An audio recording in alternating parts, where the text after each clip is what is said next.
네, 오늘 말씀의 제목은 충성되고 지혜 있는 종이 되어라는 말씀 가지고 함께 말씀을 나눠보고자 합니다.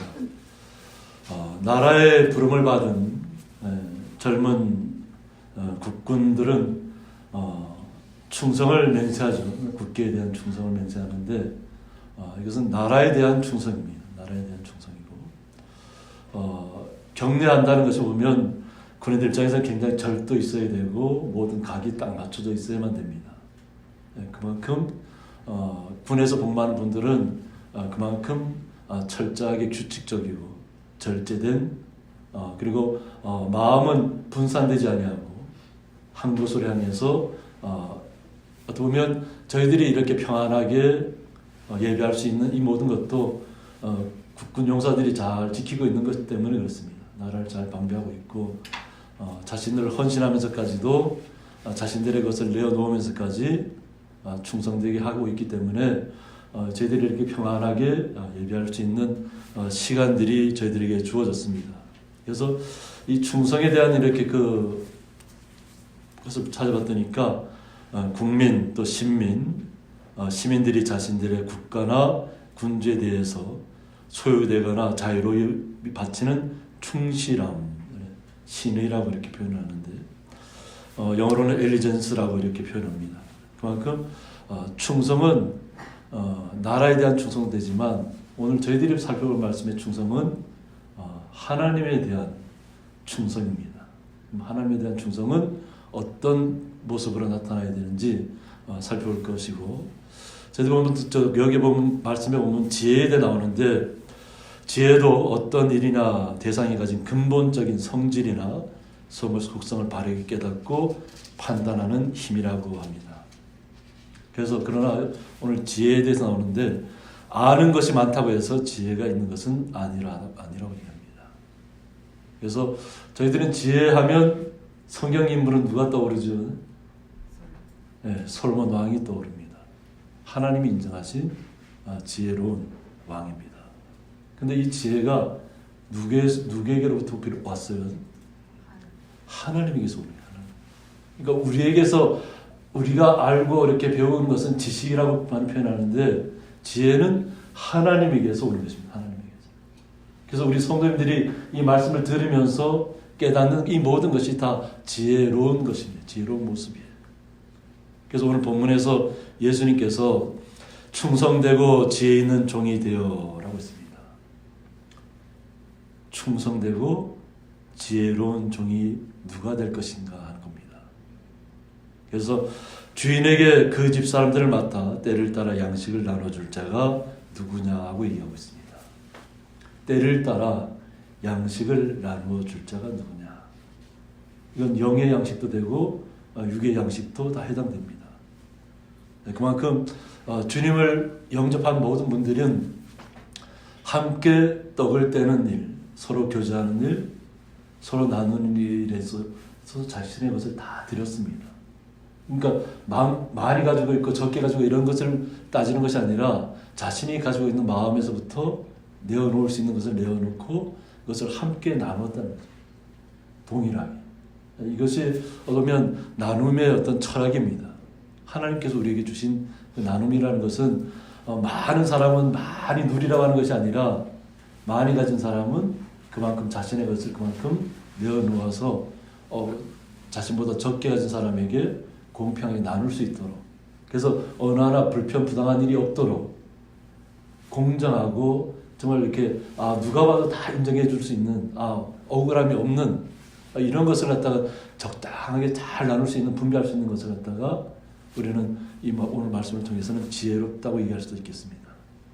그러니까 내 것을 더 많이 차지하기 위해서 감추거나 더 이렇게 다 많이 획득하기 위해서 남을 속이거나 하는 것이 아니라 오히려 자신의 것을 내어놓으면서까지도 함께 기쁨을 누리고 함께 서로에게 나누는 따뜻한 정을 나눌 수 있는 이 모든 시간이 어떤 면에 우리가 주인에게는 충성되게 일하는 주의 종이 되는 것입니다. 그러니까 주의 종이라고 해서 어떤 목회자, 어떤 그 우리의 대상을 그렇게 한정해서는 안 돼요. 솔로몬에게 하나님께서 지혜를 주셨던 것처럼 또 어부들에게, 베드로와 같은 어부들에게 하나님께서 지혜를 주셨던 것처럼 이것은 어떤 빈부의 격차를 떠나서 하나님을 신실하게 믿고 쫓아오는 모든 분들에게 하나님께서 이와 같은 모든 것들을 허락해 주신다는 겁니다. 그러니까 우리 성도님들에게 모든 우리가 지혜로운 주의 종이 되는 것입니다. 우리 생각할 때 목사만 주의 종이라고 착각해서는 안 돼요. 우리가 주님으로부터 그런 은사를 받으셨잖아요. 은사를 받은 은사를 어떻게 우리가 나눌 것인가 하는 것입니다. 그래서 갈라디아서 5장 22절에서 23절에 보면 오직 성령의 열매는 사랑과 희락과 화평과 오래 참음과 자비와 양선과 충성과 온유와 절제니 이 같은 것을 금지할 법이 없느니라고 했습니다. 우리가 성령의 9가지 열매는 그 누구도 우리로부터 빼앗지 못한다는 겁니다. 그러니까 하나님께서 우리에게 성령의 열매를 9개 열매를 주셨잖아요. 그런데 이 주신 열매를 그냥 썩혀서는 안 된다는 거죠. 썩혀서는. 가두어 두어서는 안 된다는 거예요. 이것은 나누면 나눌수록 더 풍성해지는 것이 하나님께서 우리에게 주신 성령의 열매입니다. 그 중에 하나가 오늘 다뤄볼 충성에 대한 것입니다. 충성. 그러니까 충성을 우리는 누구에게 충성해야 돼요? 나라에도 충성해야 되지만 하나님을 절대로 신뢰하고 하나님의 말씀에 맞게 순종하고 나가는 것이 우리가 충성된 종이에요. 충성한다는 것이. 하나님 말씀대로 우리의 삶 속에서 그대로 이루어가겠다는 그 의지를 우리가 매일매일 확인하면서 나아가는 것입니다. 그렇게 할 때 하나님께서 우리에게 착하고 충성된 종이라고 말씀하실 줄 믿습니다. 그래서 46절에서는 주인이 올 때 그 종이 이렇게 하는 것을 보면 그 종이 복이 있으리로다 하고 있습니다.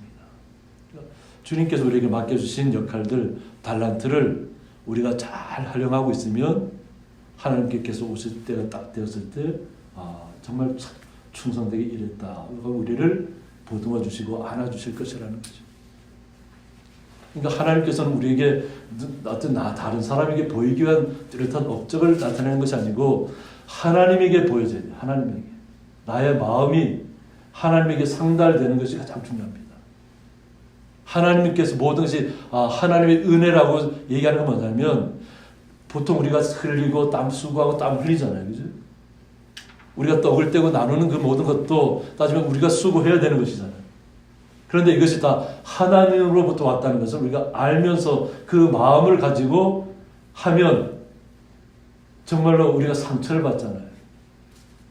왜 제가 그러냐면 만약 이것을 내 것이라고 생각하고 만약 이렇게 나누어 줬어요.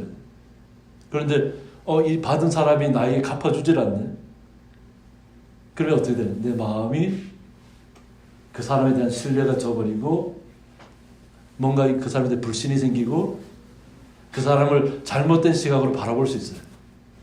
근데 하나님께서 우리에게 주신 이 달란트는 뭐냐면 한번 준 것은 잊어버리라는 거예요. 한번 준 것은. 그래서 우리 성경에서 얘기해서 7에게나 8에게나 나누어 줄지어다 하고 얘기합니다. 나누어 주라는 거죠. 근데 그 나누어 주는 것은 물 위에 띄우는 것이라고 말합니다. 물 위에. 한번 그 물 위에 띄우면 그것이 어떻게 돼요? 흘러가잖아요. 흘러가요. 흘러간 물이 다시 돌아오나요?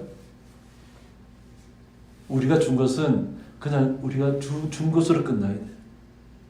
그러면 나에겐 기쁨이 찾아오고 행복감이 밀려오고 주님께서 주신 은혜로 내가 이만큼 좋은 일을 했구나. 앞으로도 하나님께 힘을 주시면 더 많은 일을 해야 되겠다는 그런 마음의 기쁨이 찾아와야 되는데 뭔가 내가 준 것이 언제 돌아오나 하고 기다리고 있으면 실망감만 쌓여져요.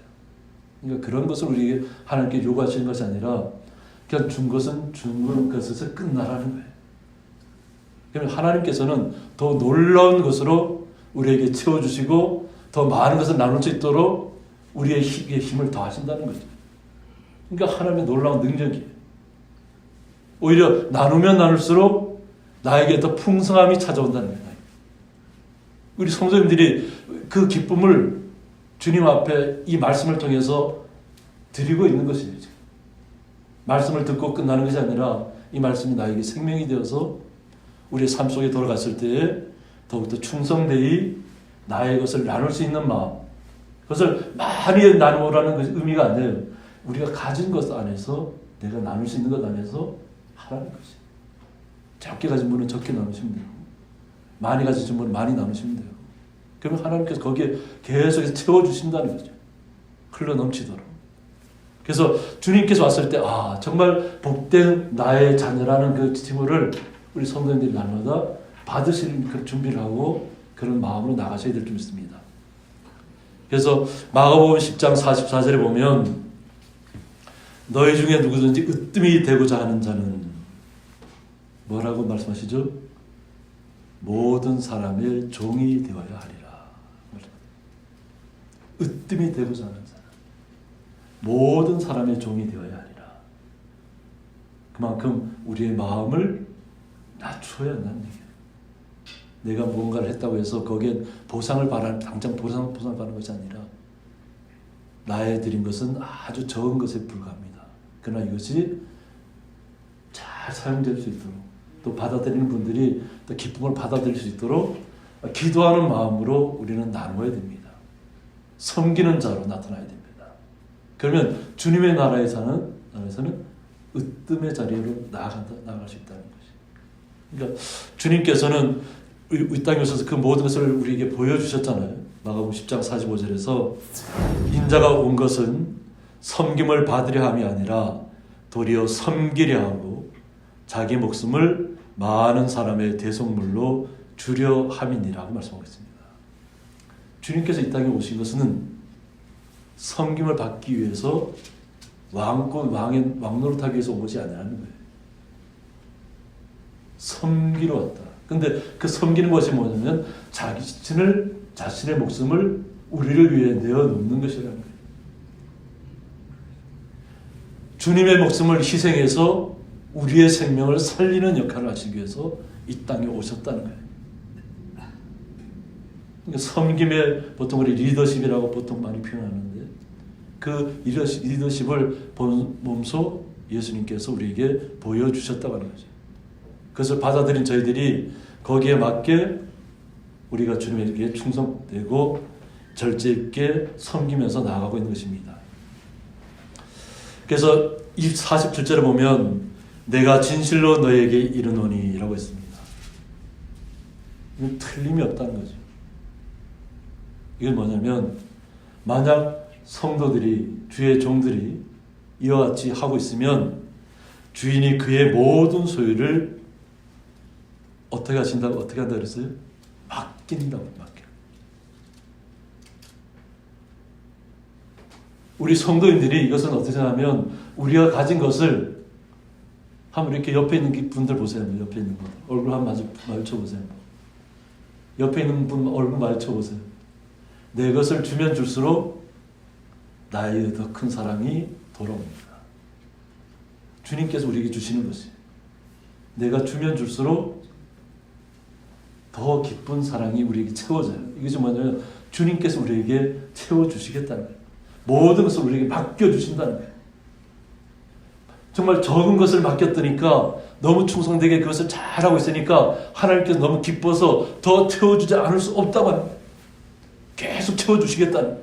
나누면 나눌수록, 섬기면 섬길수록, 더 겸손하면 겸손할수록 우리를 더욱더 마음속에 풍성함으로 나타내 주시겠다는 거예요. 우리가 내 것을 아끼려고 하면 아껴지나요? 그냥 거기에서 머물러 있어요. 그죠? 아무리 아끼려고 해봐도 언젠가는 그것은 사라지잖아요. 저희들이 이제 추수감사절 찬양축제를 드릴 텐데 우리가 수확한 것을 갖다가 그냥 보관만 한다고 그것이 그냥 잘 보관될 수 있을까요? 모든 식물은 결국은 때가 되면 썩길 마련해요. 그러니까 썩기 전에 그것을 나누어야만 돼요. 그것이 나에게도 충족되지만 우리 이웃에게 필요한 부분에게도 흘러가야 된다는 거죠. 그래야만 더욱더 많은 것이 우리에게 더욱더 깊이 다가오는 것이에요. 그래서 우리 성도님들은 더 많은 것을 받으려고 하시면 어떻게 더 많이 나누셔야 돼요. 더 많이. 그것이 마음이 되었든 물질이 되었든 그건 중요하지 않습니다. 우리의 마음에서부터 먼저 감동이 되어야 되겠죠. 그죠? 내게 갖고 있는 사랑을 내 옆에 있는 분들에게 한마디라도 더 이렇게 좋은 이야기를 할 수 있다면 그것이 주님께서 원하시는 거예요. 그냥 내 안에 있는 감정, 나의 감정만을 계속 얘기하는 것이 아니라 상대방의 마음도 이해하셔야만 돼요. 상대방의 마음을. 나의 주장만 하다 보면 나도 얻지 못해요. 나도 갑갑해요. 나는 시원하게 말을 했을지 모르지만 받아들이는 사람이 그 말 때문에 상처를 받고 또 내가 했던 그 말 때문에 내 스스로도 자책이 되고 그러면 마음의 기쁨도 사라지고 점점 우울해질 수밖에 없어요.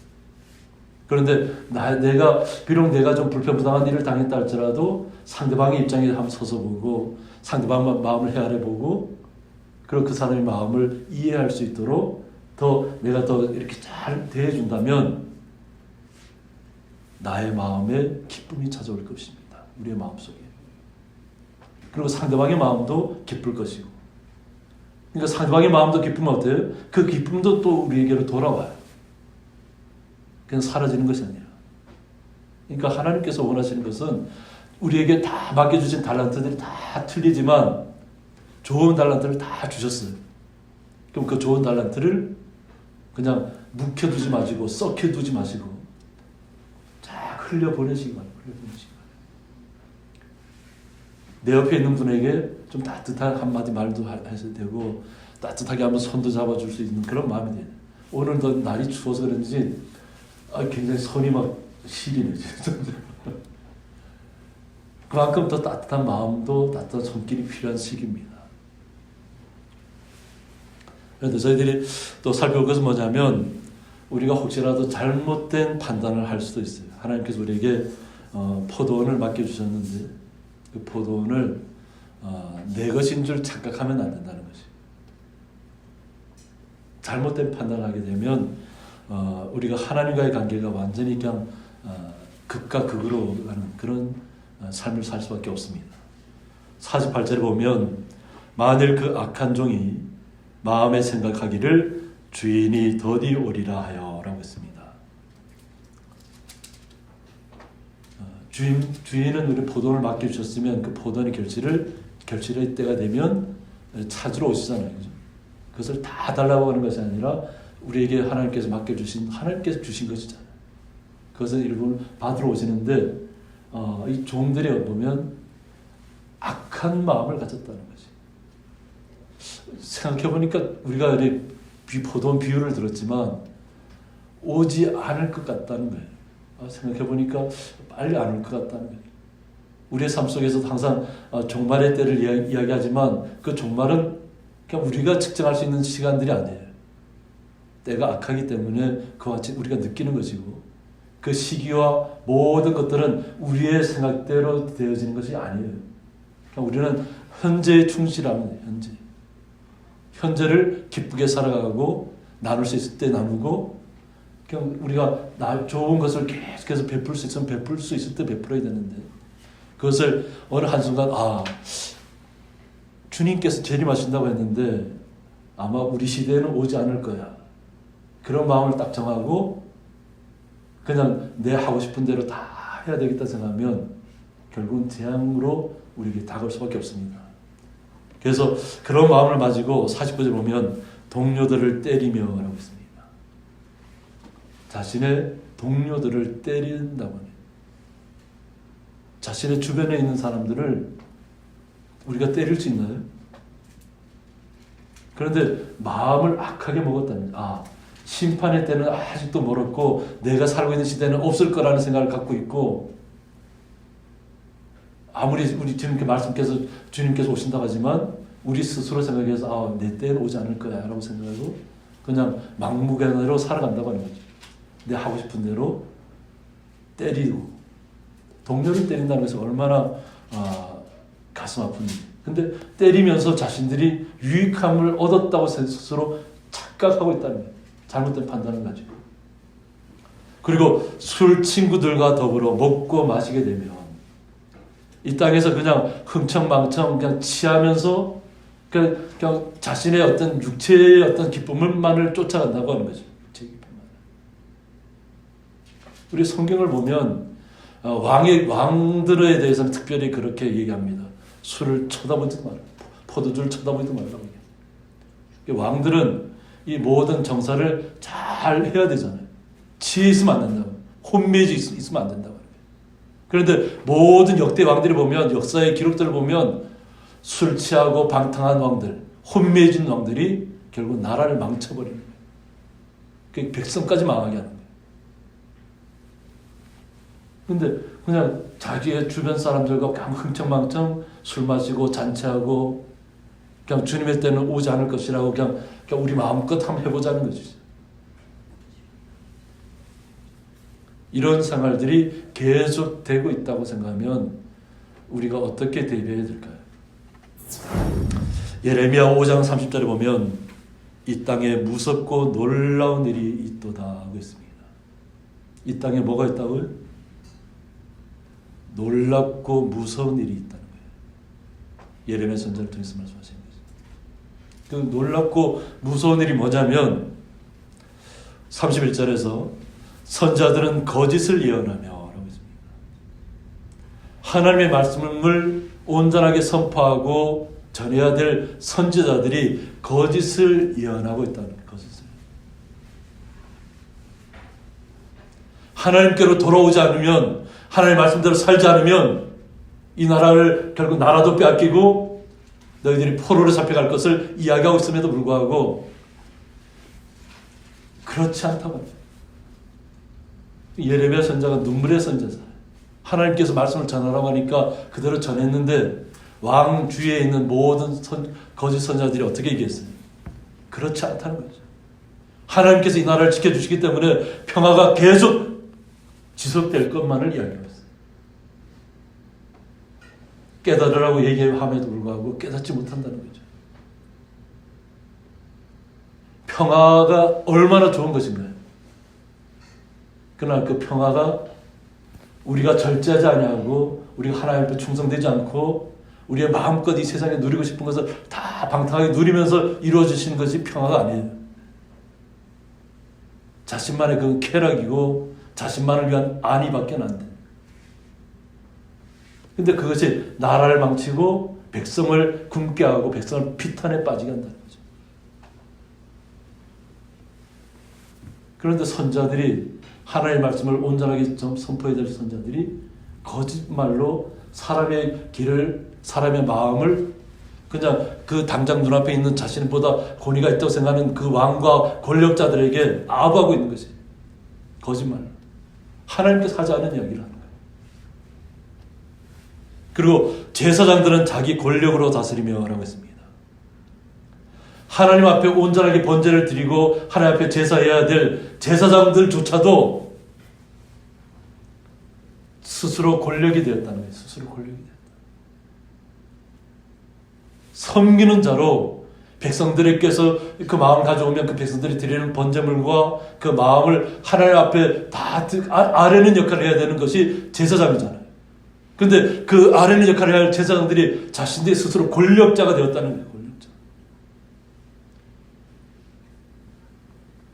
그렇게 잘못된 길을 가고 있음에도 그것을 듣는 많은 사람들, 내 백성은 그것을 좋게 여기고 있다고요. 잘못된 말씀을 전파하고 있고 잘못된 평안을 이야기하고 있고 스스로 권력자가 되어서 하나님의 말씀을 온전하게 선포해야 할 제사장들이 거짓된 말씀만 이야기하고 있다는 거예요. 그냥 사람의 마음만을 그냥 붕 뜨게 만드는 즐겁게 하는 데만 모든 신경을 집중하고 있다는 거예요.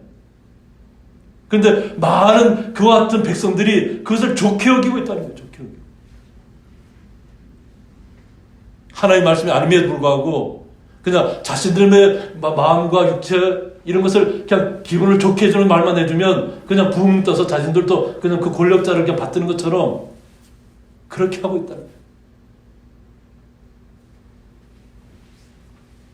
그래서 예레미야 선지자 말씀이 뭐냐면 마지막에는 너희가 어찌하려느냐. 마지막을 생각하지 않고 있다는 거죠. 항상 우리는 주의 말씀이 생명인 줄 알고 신뢰하고 나가는 것이 주의 거룩한 백성이잖아요. 근데 자신들에게 유익한 얘기만 해주는 것만, 그냥 자신들의 마음을 좋게만, 기분을 좋게 해주는 이야기만 할 때만 그것이 진실인 것처럼 막 그것을 쫓아가 있다. 환호하고. 그리고 하나님을 신뢰하고 하나님을 높이는 것이 아니라 세상 사람을 높이고 있다. 사람을 높이고 있다. 우리는 마지막 때를 항상 준비해야 될 줄 믿습니다. 우리의 성도님들의 마음이 제가 그런 마음으로 이렇게 있으라는 것이 아니에요. 성도님들은 잘 아시고 계세요. 근데 세상이 잘못 가고 있다는 거죠. 잘못된 판단을 가지고. 오늘 본문의 24장 50절에서 예수님께서 하신 말씀이 생각하지 않은 날, 알지 못하는 시각에 그 종의 주인이 이르러라고 했습니다.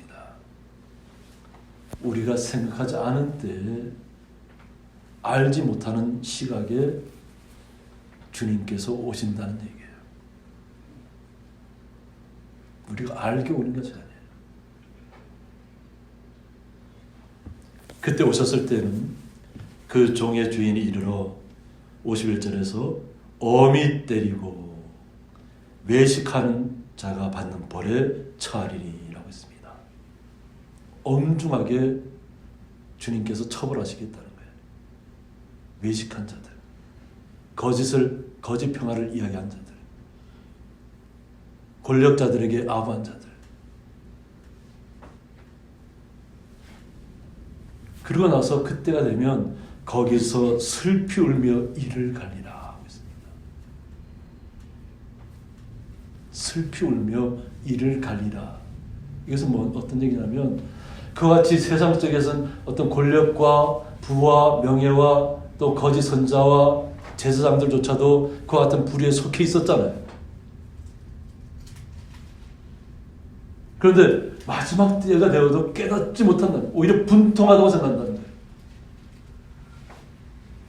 하나님 때 이르렀을 때 하나님 제가 잘못했습니다. 이거 회개할 수 있는, 돌이킬 수 있는 그런 마음들이 있어야 되는데 돌이키는 마음들이 없다고 하는 거예요. 이를 간다는 건 뭐냐면 분하다는 거 아니죠. 분하다는 얘기잖아요. 근데 그것이 하나님에 대해서 그렇게 얘기하면 뭐예요? 이미 영원한 심판의 자리에 가요. 그것에서 슬피 울고 있다는 거예요. 그런 날들이 계속 될 것이라는 거예요. 이 땅에 사는 동안에는 그냥 그들이 가진 것을 가지고 그냥 방탕하고 술 취하고 자신과 관계 있는 모든 사람들과 함께 즐겁게 생활했지만 부지불식간에 마지막 때가, 주님께서 임하신 때가 이르면 그들은 결국은 영원한 심판의 자리에서 그냥 이를 갈고 있을 수밖에 없다. 더 이상 하나님과는 관계가 없다고 합니다.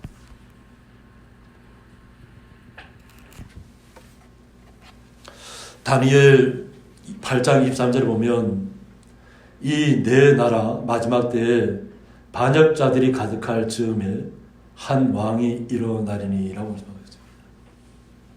마지막 때 반역자들이 가득할 즈음에 하나님을 거역하고 세상의 것으로 만족하려고 하는 시대, 자신의 것으로만, 자신의 권력으로만, 자신의 명예로만 만족하려고 하는 사람들. 근데 그때 한 왕이 일어날 것이라는 거예요. 그때 그런 사람들이 가득할 시기예요. 그런데 그 한 왕이 일어났는데 그 왕의 그 얼굴은 뻔뻔하며 속임수에 능하며 좀 의로운 왕이 나타나야 되는데 이 마지막 때에는 악한 왕이 나타난다는 거예요. 그런데 겉모습은 어떻게 해요? 뻔뻔하다는 거예요. 전혀 그렇지 않은 모습으로 나타날 것이라는 거예요. 속이는 데 능하다고 했잖아요. 24절에서 뭐라 그래요? 그 권세가 강할 것이나. 그 왕이 권세가 강할 것이라는 거예요. 그리고 자기의 힘으로 말미암은 것이 아니며 그가 장차 놀랍게 파괴 행위를 하고 모든 사람들이 놀라울 정도로 파괴 행위를 한다는 거예요. 무너뜨린다는 거예요. 자의로 행하여 형통하며, 그러니까 자기 스스로 그냥 자기 하고 싶은 대로 다 했는데 그 왕이 잘 되고 있다는, 모든 일이 잘 풀리고 있다는 거예요. 그리고 강한 자들과 거룩한 백성을 멸하리라고 말씀하셨습니다. 강한 자들과 거룩한 백성을 멸할 것이다.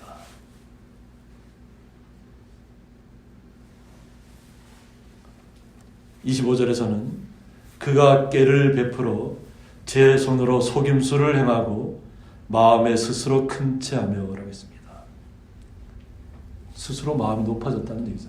마음이 큰 채. 또 평화로운 때에 많은 무리를 멸하며 라고 했습니다. 평화롭다고 느껴지는 그 시기에 많은 무리들을 멸망시키고 있다는 얘기예요. 멸하고 있다. 또 스스로 서서 만왕의 왕을 대적할 것이나. 어떻게 보면 바벨론의 탑을 쌓고 있는 것 같은 그러한 시기죠. 주님을 대적한다는 거예요. 그냥 세상의 것으로 만족하겠다는 것이죠.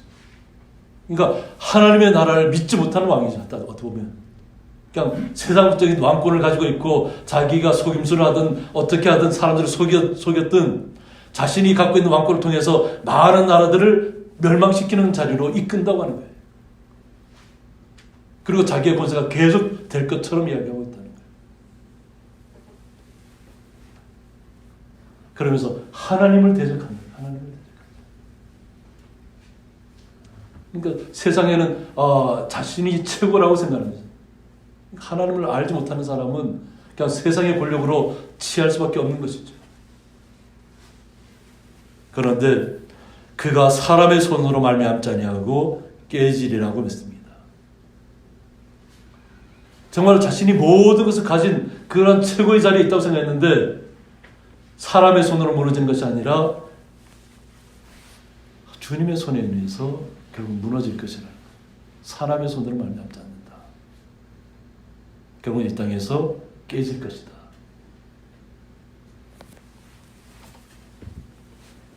26절에서는 이미 말한 바 주야에 대한 환상은 확실하니 너는 그 환상을 간직하라고 했습니다. 주님께서 그 주신 말씀을 온전하게 간직하라고 해요. 우리는 말씀을 통해서 하나님의 말씀을 계속해서 마지막 때에 대한 이야기를 듣고 있습니다. 우리는 날짜에 대한 개념을 우리의 날짜로 개선하시면 안 돼요. 오직 주님을 신뢰하시고 오늘 이 시간, 오늘 하루를 주님과 함께 기쁘게 살아가시기를 원합니다. 주님 앞에 충성하시기 바랍니다. 주님께서 우리에게 주신 그 모든 시간적인 은혜를, 기쁨을 오늘 이 시간 나누시기 바랍니다. 그리고 주님을 찬양하시기 바랍니다. 그리고 다가오는 우리 추수감사할 때는 우리 성도님들의 마음이 주님 앞에 올려지는 그런 기쁨의 시간을 맞이하시기를 원합니다. 우리는 주님의 말씀을 마음속에 잘 간직하시고 우리는 항상 주님의 자리께서 우리를 지켜주신다는 그 자리에서 떠나서는 안 될 줄 믿습니다. 그래서 이는 여러 날 후의 일임이라고 오늘 말씀하셨습니다. 여러 날 후의 일이다. 근데 그 여러 날을 우리의 시간으로 측정하지 마시기 바랍니다. 다만 언제 어느 때 주님이 오시더라도 그때에 착하고 충성된 종으로 주님 앞에 기쁨의 자녀로 나타나시기를 주님의 이름으로 축원드립니다. 함께 기도하겠습니다. 충성되고 지혜 있는 종이 되어라는 말씀을 통해서 예수님께서 저희들에게 들려주신 말씀을 마지막 때에 일어날 일들에 대해서 다시 한번 마음속에 새기고 나아가기를 원합니다. 그리고 새겨진 주님의 말씀을 가지고 묵혀두고 썩히는 것이 아니라 나눌 수 있고 베풀 수 있는 자리로 저희들이 나아가기를 원합니다. 저희들에게 더욱더 은혜의 시간들을 허락하여 주셔서 기쁨으로 이 맡겨진 일들을 잘 감당할 수 있도록 은혜 아래 갈 수 있도록 주님께서 주의 거룩한 성도들을 복되게 하여 주옵소서. 예수님의 이름으로 기도드리옵나이다. 아멘.